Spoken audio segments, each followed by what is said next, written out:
اسلام جتنا پھیلا ہے اس کے اندر بنیادی جو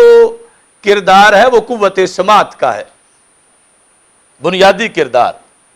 اس لیے کہ مکہ مکرمہ میں ایک اندازے کے مطابق اس وقت صرف 17 بندوں کو لکھنا آتا تھا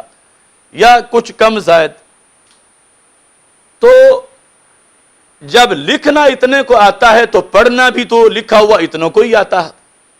اگر اسلام اپنی تحریک کا مدار لکھائی پہ کرتا تو پھر کتنے لوگوں تک دین پہنچتا؟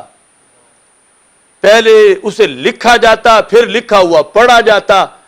جو نہ لکھ سکتا ہے نہ پڑھ سکتا ہے وہ ہدایت کیسے پاتا؟ تو اسلام نے مدار رکھا سننے سنانے پر، سننے سنانے پر، اور یہ فاسٹ طریقہ ہے تبلیغ کا، یعنی ایک بات دوسرے تک لکھ کے پہنچانی ہو تو اس میں احتیاج ہے کہ لکھنے والے کی صلاحیت کہ لکھ سکے، پھر روشنائی ہو، قلم ہو، جس پر لکھنا ہے وہ ہو۔ اب اس کے بعد آگے جہاں پہنچانا ہے پہنچانے والا ہو، پھر اگلا پڑھنے والا ہو یا اس کو پڑھ کے پھر کوئی سنانے والا ہو، تو یہ بڑا لمبا پروسیس ہے۔ لیکن سننے والا فوراً زبان سے نکلا ہے کانوں تک پہنچا ہے، اس نے سمجھ لیا ہے عربی زبان میں بولا جا رہا ہے، عربی زبان میں سنا جا رہا ہے۔ تو اس بنیاد پر اگرچہ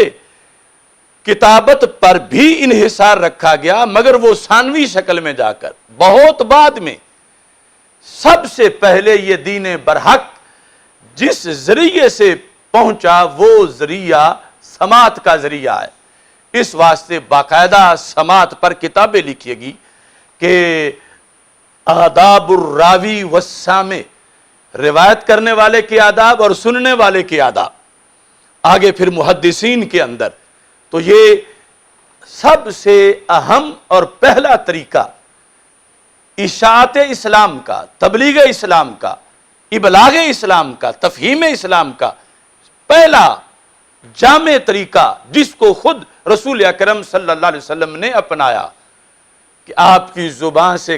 کلمات نکلے اور لوگوں کے کانوں تک پہنچے، اور جنہوں نے قبول کیا اس سننے نے ہی ان کو امام بنا دیا۔